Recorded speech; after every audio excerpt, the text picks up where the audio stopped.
യദാ യദാ he ധർമ്മസ്യ ഗ്ലാനിർഭവതി ഭാരത അഭ്യുത്ഥാനം അധർമ്മസ്യ തദാത്മാനം സൃഞ്ജാമ്യഹം പരിത്രാണായ സാധൂനാം വിനാശയ ച ദുഷ്കൃതാം ധർമ്മസംസ്ഥാപനാർത്ഥായ സംഭവാമി യുഗേ യുഗേ. ഭഗവത്ഗീതയിലെ വരികളാണ് ഞാൻ നിങ്ങളുടെ മുമ്പിൽ പറഞ്ഞു വെച്ചത്. ഇതിലൂടെ പറയുന്നത് ഈ ഹിന്ദുക്കൾ വിശ്വസിക്കുന്ന അവരുടേതായ ദൈവം മനുഷ്യനായി ജനിച്ച് ഭൂമിയിലേക്ക് വരും.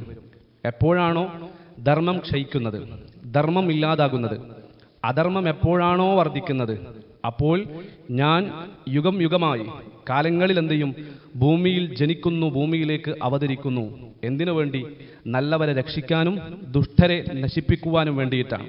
അപ്പോൾ ദൈവം മനുഷ്യനായി ജനിക്കുന്നു എന്ന ആശയമാണ് ഈ വരികളിലൂടെയുള്ളത്. എന്നാൽ ഇത് ഇസ്ലാമിൽ യോജിക്കാത്ത, ഇസ്ലാമിൻ്റെ ആശയവുമായിട്ട് നിലപാടുമായി വിശ്വാസവുമായിട്ട് യോജിക്കാൻ പറ്റാത്തതാണ്. ഇസ്ലാം പരിശുദ്ധ ഖുർആനിലൂടെ കൃത്യമായി പഠിപ്പിച്ചത് എങ്ങനെയാണ് അള്ളാഹുവിനെ പരിചയപ്പെടുത്തിയത്? അഊദു ബില്ലാഹി മിനശ് ശൈത്വാനിർ റജീം ബിസ്മില്ലാഹിർ റഹ്മാനിർ റഹീം ഖുൽ ഹുവല്ലാഹു അഹദ് അല്ലാഹു സമദ് ലം യലിദ് വലം യൂലദ് വലം യകുൽ ലഹു കുഫുവൻ അഹദ്. അല്ലാഹുവിനെ പോലെ ഒരാളുമില്ല.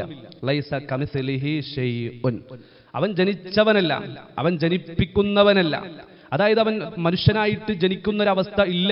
അവൻ ജനിച്ചുണ്ടായവനല്ല, അവൻ ആദ്യമേ ഉള്ളവനാണ്. ഹുവൽ അവ്വൽ വൽ ആഖിർ. അവൻ ആദ്യമേ ഉള്ളവനാണ്, പ്രസവിക്കുന്നവനല്ല, അവന് സന്താനങ്ങളില്ല, ഒരു മാതാവിന്റെ ഉദരത്തിൽ നിന്ന് പ്രസവിച്ചുണ്ടായവനല്ല, ഒരാളുടെയും ആശ്രയം ആവശ്യമില്ലാത്തവൻ. എല്ലാവരും അവനെ ആശ്രയിച്ചുകൊണ്ട് ജീവിക്കുന്നു.